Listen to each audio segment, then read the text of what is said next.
How are you feeling after that one? I'm sad, for sure. Yeah, I just wanted to get third place, and I just didn't quite feel like I had enough to really give it a hard effort before 200 to go, really. Didn't want to blow up, and kind of thought that maybe guys would get a little desperate and make a hard move if it did split up like that. So I just wanted to be patient and save enough for coming off the last water jump and just really powering it home. And yeah, I just didn't quite have enough to get third, top three.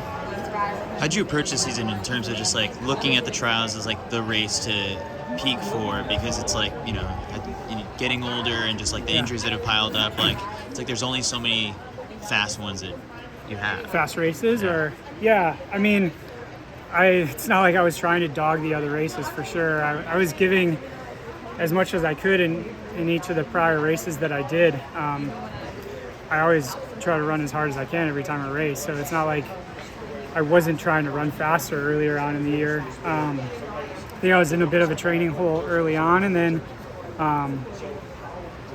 things just didn't really start clicking for me until we went up to Park City after the 2 LA races. So obviously I wish I would have been in a better place physically and training wise going into like 5 weeks to go before the trials, but I just tried to do as best I could with the training that I had left, and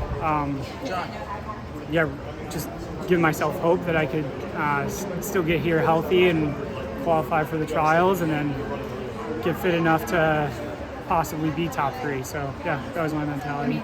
Evan, you obviously had some injuries over the last few years that have prevented you from being able to show up at meets, and now you're coming in here.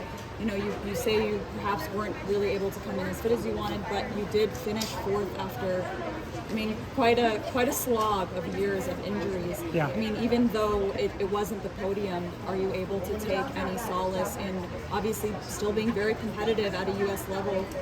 Are you able to think about that yet, or is it still? Yeah, for sure. I've obviously had plenty of time to think about that over the years with the injuries, and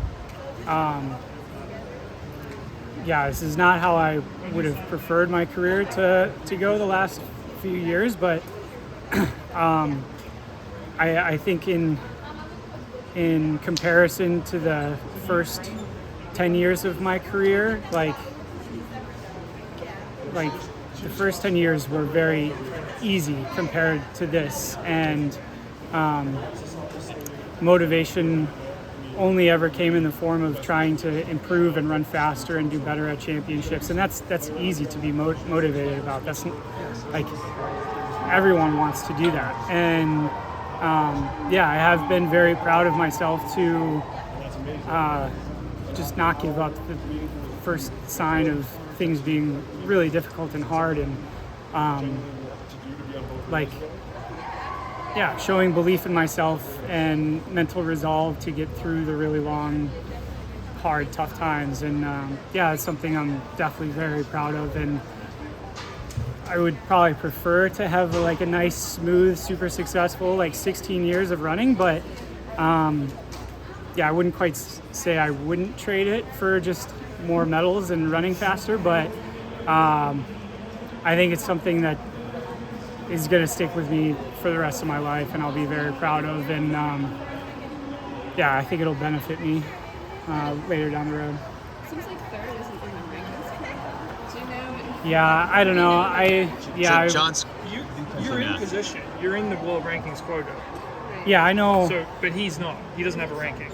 he's got, I think, a week. We think you're going. To chase. Well, Assuming the I'm not rankings. gonna. I'm not gonna get my hopes up yet. I think he still has a week to get I guess he another. could go Maybe next run week. the time. Yeah. We're kind of confused. Yeah, I don't know. I'll be happy about that in a week if that's where it comes to. So I'm really, I don't want to get my hopes up too much and then have it crashing down again. I mean, coming in, were you thinking fourth might mean something? Do I what? Coming down the home stretch, were you thinking like fourth could help me, or? Yeah, honestly, Yeah, I really didn't realize it until the final 100 meters. It wasn't something that I was really thinking about before the race of like, there might be someone finishing ahead of you that's not in the quota. So that was, I was really only focused on top 3, and that wasn't even in the back of my mind. But yeah, there was a lot going on, and then coming off the last water jump, like there was a lot of guys in front of me, and when I passed them and realized that third place was the BYU kid, and yeah, my mind immediately switched to that, and it gave me a little extra boost coming off the last barrier, and I was definitely able to dig down deeper with that in mind for sure. So yeah, I mean, I guess I thought about it the last 7 seconds of the race, but before then I hadn't thought about it. Do you think it being a slower race helps you or hurt you? I think a moderately more honest race would have probably helped me a little bit. I think the last 3, if it was 2 laps, it would have like been a little bit better for me, but the last 3 laps were pretty honest and fast, and so I think that just stretched me a little bit thin. Like the last 6, like the prelim was pretty moderate and controlled until 600 to go, and that felt pretty comfortable. I think just a little bit more of the sustained effort just kind of zapped my legs a little bit more. Appreciate it, Evan. Yeah. Yeah, Thanks.